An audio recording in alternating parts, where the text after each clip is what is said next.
Now I would like to bring up our next company. Today we're honored to have with us Crane. We've got with us today Alcala, Chief Operating Officer, and Jay Higgs, Senior Vice President of Aerospace and Electronics for Crane. Crane is based in Stamford, Connecticut, operates two segments, Aerospace Electronics and Process Flow Technologies. Crane has 58 million shares outstanding, trades around $180 plus dollars for a $10.5 billion market cap and about $775 million of net debt pro forma for almost a $12 billion total enterprise value. We are honored to have you here today, gentlemen. I'll sit down and we'll have a discussion. Thank you. Thank you, Tony, and good morning, everyone. My name is Alcala. I'm the Chief Operating Officer for Crane. Briefly, I would direct your attention to the forward-looking statement disclaimer in our handouts and the related content in our 10-K and other SEC filings. All of these slides have been previously released, and I encourage you to review the full presentation from our March 6th investor meeting, which covers the business in more detail. The machine. That's what I want you to think about when you think about Crane. We developed a unique machine at Crane that drives profitable growth, the Crane Business System, driving a consistent cadence of innovation and productivity. The machine builds on the strong foundation that we built at Crane, and importantly, this machine is scalable to support accelerated inorganic growth. Our performance is strong and will only continue to get better.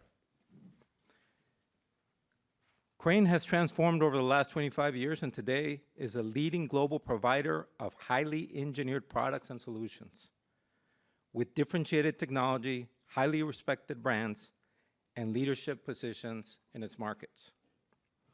We provide mission-critical products for applications with high cost of failure, which drives significant reoccurring sales with about 40% of total revenue from aftermarket. Many of these products are specified into highly regulated end markets, further driving long-term customer attachment. Our two strategic growth platforms are Process Flow Technologies, serving the chemical, pharmaceutical, water and wastewater, and industrial end markets, and Aerospace and Electronics, which supplies proprietary sole source components for aerospace, defense, and space applications. We are well positioned for accelerating organic growth in large, attractive end markets with favorable secular trends, continued investment in new products and solutions, and commercial excellence.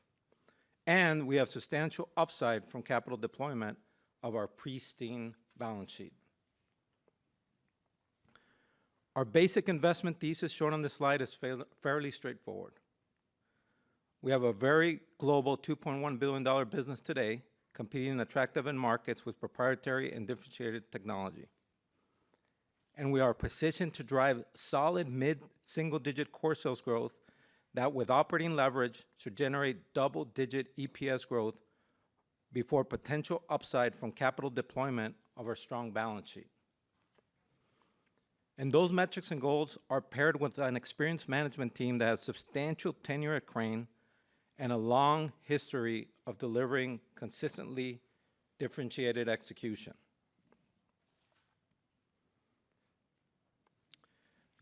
Another critical part of our value creation story is the strength of the Crane Business System, or CBS, differentiated and rigorous, with now more than 2 decades of work to fully ingrain a culture of continuous improvement into all aspects of our business, along with a history of cadence and disciplined execution that has resulted in consistently excellent operational performance, and increasingly a key driver of growth as well.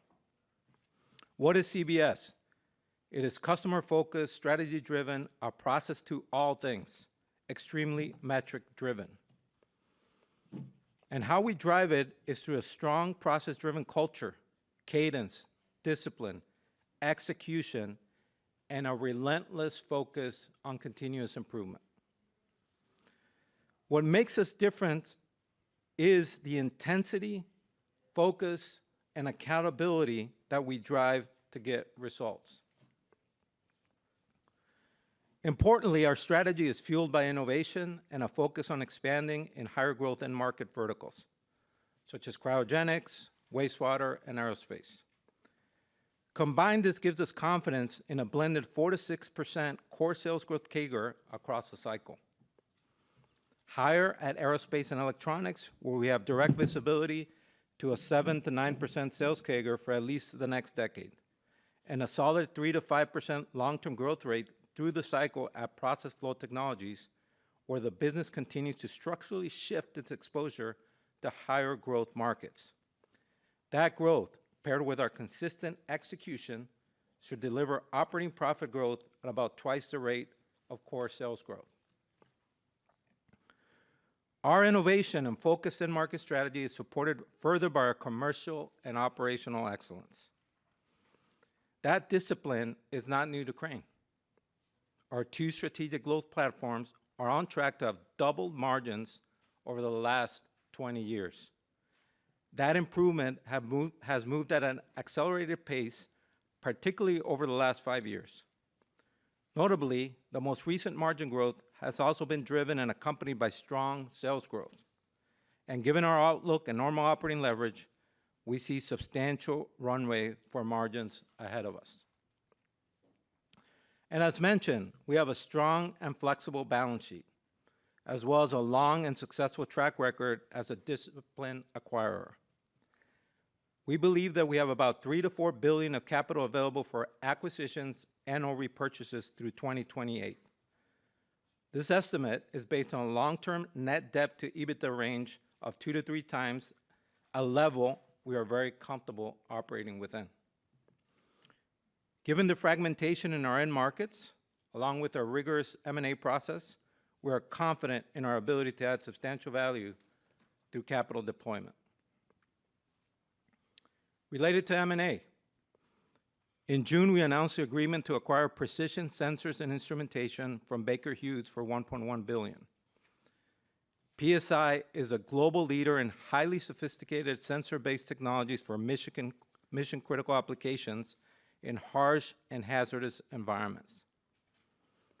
These businesses are a perfect fit for Crane's existing portfolio, enhancing our product portfolio and technology capabilities in key target markets, including aerospace and defense, nuclear, industrial process sensing, water, and wastewater. This transition meets all Crane company strategic and financial criteria, including 10% ROIC by year 5. Following the acquisition, we expect to close by year end. We estimate that Crane will have a net debt to adjusted EBITDA ratio of approximately 1 time, leaving us with substantial capacity for further acquisitions. Now let me turn it over to Jay, who will walk through our aerospace and electronics business.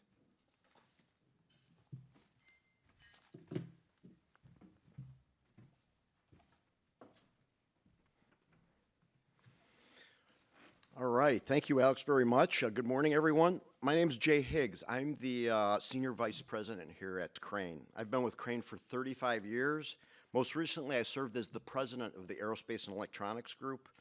With the recent acquisition of Druck and anticipation of further inorganic growth in this portion of our business, I've been kind of promoted to lead all new and existing businesses within our Aerospace and Electronics segment, if you will, going forward. So I'm going to spend the next few minutes really talking about the business, giving you a brief overview of what we do. So Crane Aerospace and Electronics provides market-leading solutions that deliver over $900 million in sales in 2024 at just over 23% adjusted operating margin, both of which have substantial upside opportunity in the coming years due to the ramp-up of new program wins we've secured over the past few years, which are going to be additive to our core business. Over 90% of our business is sole sourced. 100% is proprietary. We have no build-to-print business. We own our design IP and manufacture and service our own products. Roughly 65% of the portfolio is commercial aerospace, 35% is military, defense, and space, 30% is in the aftermarket. We have brands with exceptional reputations and unique technology developed over decades. And in many cases, we invented the very technologies in our core markets that are now the industry standard. This slide highlights our 5 key solution capabilities, each of which allows us to develop mission-critical components and systems that are sold to either Tier 1s or direct to the OEMs.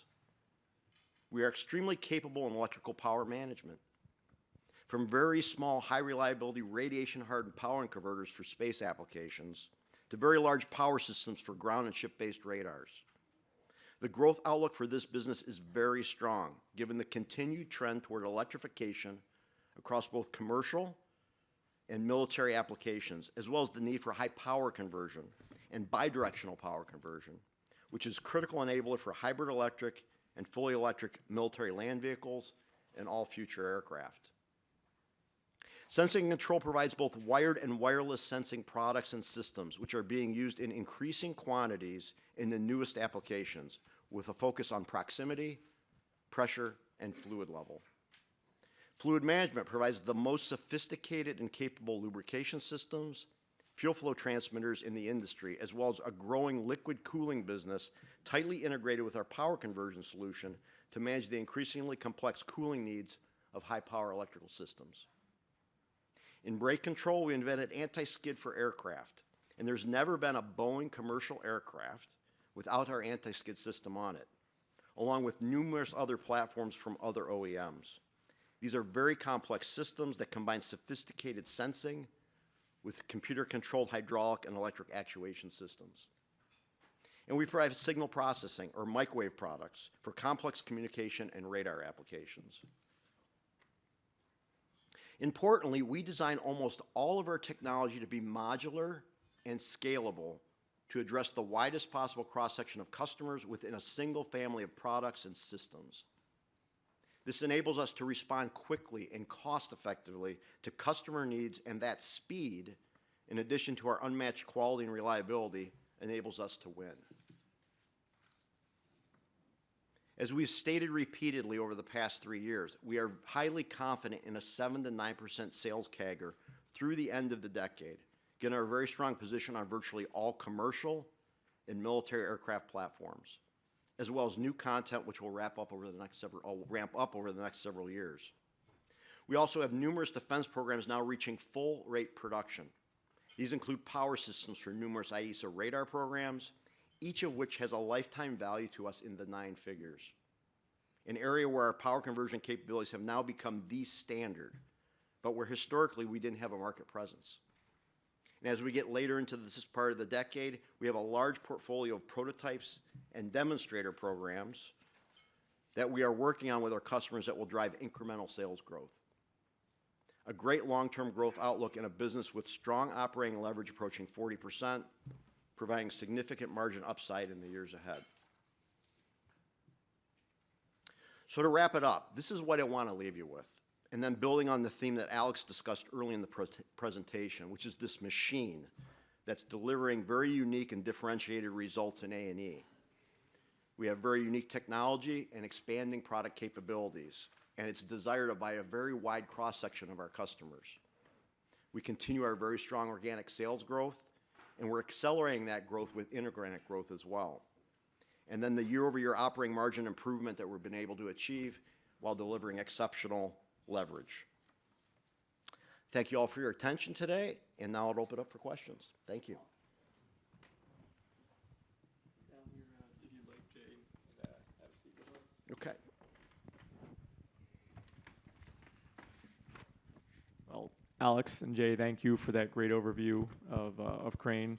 And I like Alex's discussion of intense focus, which I believe I can attest to, knowing Max and following the company. And I think I have some background in it with who I work for and where I used to work in the Marine Corps. I understand intense focus. Maybe you can share, and maybe this one goes to you, Jay. You can share Crane's overall vision for its aerospace and defense segment in the coming years, particularly considering the evolving global threats that we're seeing today.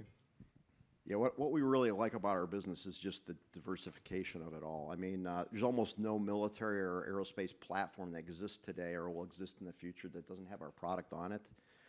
So we're very well positioned, obviously, moving forward with single aisle, wide body, the existing military platforms. But when you think about the new platforms, whether it's NGAD or CCA or military vehicle electrification, or the increase we're going to see in you know, missile defense and radars. I mean, we have products on all that equipment. We have products on all those demonstrators. We're developing the systems that will be those future systems on those aircraft. So very well positioned with the existing portfolio. And then we have the technology in place right now at a high technology readiness level where we're pretty much the incumbent on many of those demonstrator programs that will become those future applications. Yeah, it was pretty impressive seeing the business down in South Florida. Your radar microwave business. That's a lot of growth, I think, going on there after that Analyst Day. You know, something we haven't talked about much, but I think you guys always have was the view on COMAC, and I included the COMAC in our slides this year. You know, first of all, just want to see how you think of this playing out. Any technology restrictions that might undermine this opportunity? Yeah, so I mean, for COMAC, for us, C919, C929, we have a lot of content on the 919, obviously, everything from brake control to lubrication transmitters on engines to door sensor and slide system, tire pressure indication. I mean, it's an important platform for us. You know, right now there are no restrictions placed that allow us to serve that market. Certainly there was some challenges here in the midsummer that not just Crane but all the industry had to work through. That's been resolved, and so we're, you know, well positioned there to continue delivering product and growth. And on the 929, we continue to you know, bid the things that we can. So there's, you know, multiple systems on there that are similar to 919 that will bid, and others that you know, are restricted at this time, and we follow the rules there, obviously, and we'll bid. But you know, the 919 is the most important platform. It's the you know, single aisle equivalent, and you know, we probably have actually our strongest content position of any of the single aisles is COMAC in terms of all the systems we have there, and we're delivering right on schedule right now. Well done. Regarding defense and military, you know, it continues to obviously be strong. What other contract opportunities are you pursuing? And then in regards to the F-16 brake control ramp up, how is that progressing? Yeah, so the two big ramp-ups for Crane right now is one is F-16 M&U, and we are right on track. We've already delivered you know, certification hardware to the Air Force. They're in the process of going to be doing their flight test here in fourth quarter. We've ramped up our factories to be delivered at a very high rate. We're really excited about that program. I think we communicated it'd be like about a $150 million program for us lifetime. It's actually with foreign military sales much higher than that. Probably about you know, 200 million right now. So we're looking at accelerating our sales across the next seven or so years on that program, but well positioned to deliver here starting in fourth quarter and going into next year. The other big ramp up is IESA radar power supplies, power conversion. Again, you saw our factory recently there in Fort Walton Beach, ready to deliver on the promise of all that volume. Really ahead of schedule in terms of the investments we need to make there to be able to do that. And then parlaying that into vehicle electrification for the military land vehicles. Unidirectional, bidirectional power conversion is important for, you know, hybrid drives, traction drives, both primary and secondary power. We have lots of products there, again, that build off the IESA radar platform power supplies that we have that will be used in those applications. And again, we're on multiple demonstrators there like XM30. We'll have opportunities on CTT. You know, the M1 upgrade, all those have our power conversion products on it. It's another huge growth area for us. And then in addition to that, it's just, you know, continue to develop the technology that will be needed whenever Boeing and Airbus are ready to launch NGSA. We're very well positioned there, working very well with both those companies to, you know, show the products that we have that are ready to help them enable some of the efficiency gains they need there, or wireless products, turning sensors that are wired in the wireless takes weight out of the aircraft, more advanced anti-skid brake control that we're working on that has even more functionality than what we have today. Our lubrication pumps and fuel flow transmitters are ready today for those next-gen engine, whether it's an open rotor or it's more sophisticated, you know, high bypass fan engines. Regardless of whatever direction that technology goes, we're prepared with product offerings for those companies. And on the aircraft side also, Jay, your CCA, your unmanned position. Yeah, that's a great point, Alex. Yeah, for NGSA and CCA, again, we were on most of those demonstrators with anti-skid, with the fuel system, with thermal management, with you know, products on the engines. And so, you know, with Boeing winning and some of these other platforms that are coming out, we've been incredibly successful there. And then you get into the unmanned arena, you know, starting to really develop a really good relationship with Anduril, providing the brake control and the Fury, and looking to provide other products to them as well as they build out their portfolio. There's a lot going on there. And maybe some more, you know, missile orders you discussed earlier, then very strong at the primes. Does this feed, how does this feed, you know, through to you guys as upside?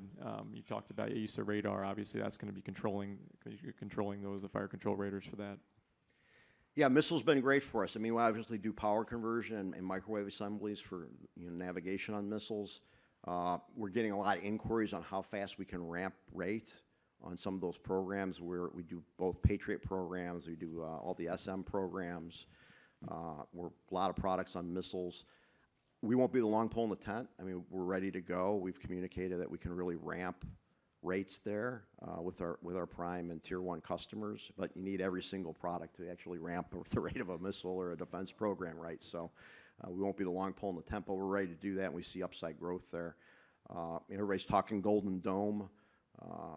You know, that's another area where, you know, Golden Dome itself is stitching together a bunch of systems that already exist, right, for one common purpose. And again, we're on all those systems with our products. So to the extent that, you know, that gets funded appropriately and that's a growth area for us, we're certainly have multiple microwave and defense or modular power products on those platforms.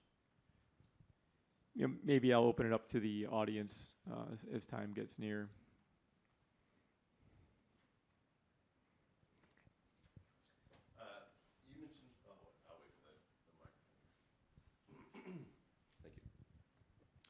Alex, you brought up CCA, right? Wanted to get your perspective on working with the new defense, as it were, right? These emerging companies, eVTOLs, CCAs, et cetera. Yeah, I mean, we're very active with them. I mean, it's disruptive, obviously, but you know, whether it's the Northrops or the Raytheons or the Lockheeds who are successful, or it's the Andurils or others who are successful, and we're prepared either way. We'll work with anyway with our technologies. Again, I think our technology are unique enough that, you know, typically someone like Anduril's not going to want to like try to duplicate that capability. And so we've done a really good job also of trying to come up with, I'll call like less sophisticated or COTS type versions of systems that can be used and deployed very quickly on demonstrators and platforms like that. I think Anduril Fury is a great example of that, where we were able to provide them a brake control like in 6 months for demonstration, just based on you know, scalability of the technology that we have. So, you know, we're very agile, we're very flexible, we're able to do things quickly, and in that environment, that's what they're doing. They are standing up prototypes in 6 months and flying things and demonstrating things and getting there that, you know, in the past seem almost impossible to do. And we're trying to model our business and create a business of our own that can meet the needs of those types of contractors. So Jay talked about our engineering investments to create modular technology. So we think that gives us an advantage to really be able to meet those quick lead times, develop a brake control system in 6 months. So we like working with these higher requirements on speed. We think that will differentiate us.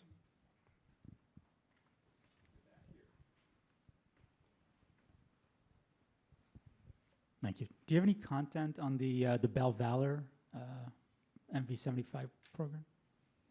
Yeah, we have a few systems there. It's not a major platform for us, but yeah, we do.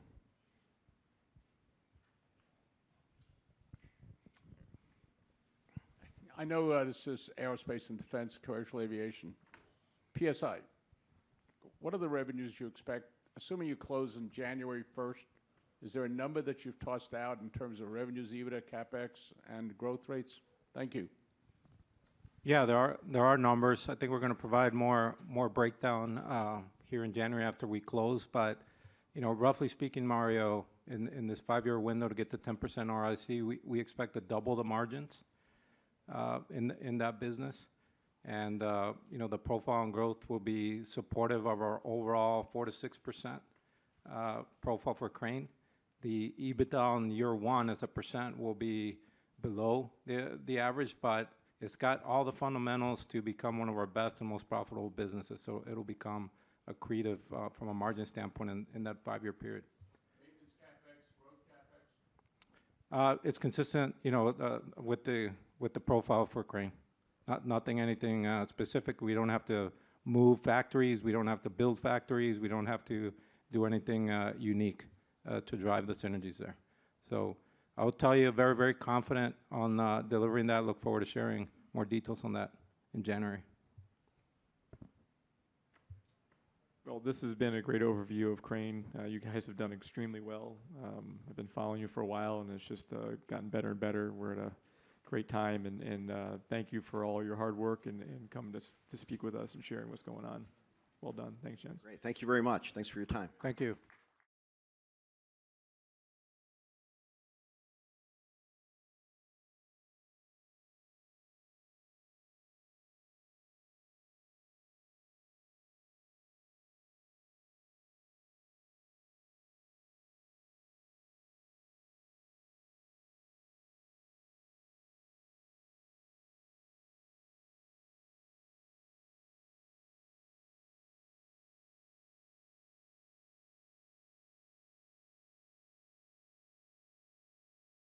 Investors should carefully consider the investment objectives, risks, charges, and expenses of the ETF before investing. The prospectus, which contains more complete information about this and other matters, should be read carefully before investing. To obtain a prospectus, please call 800-GABELLI or visit www.gabelli.com. Risks to the ETF include a downturn in commercial air travel, production and/or supply chain disruptions, decreases in defense spending, subcontractor financial health, and competition and/or technology changes.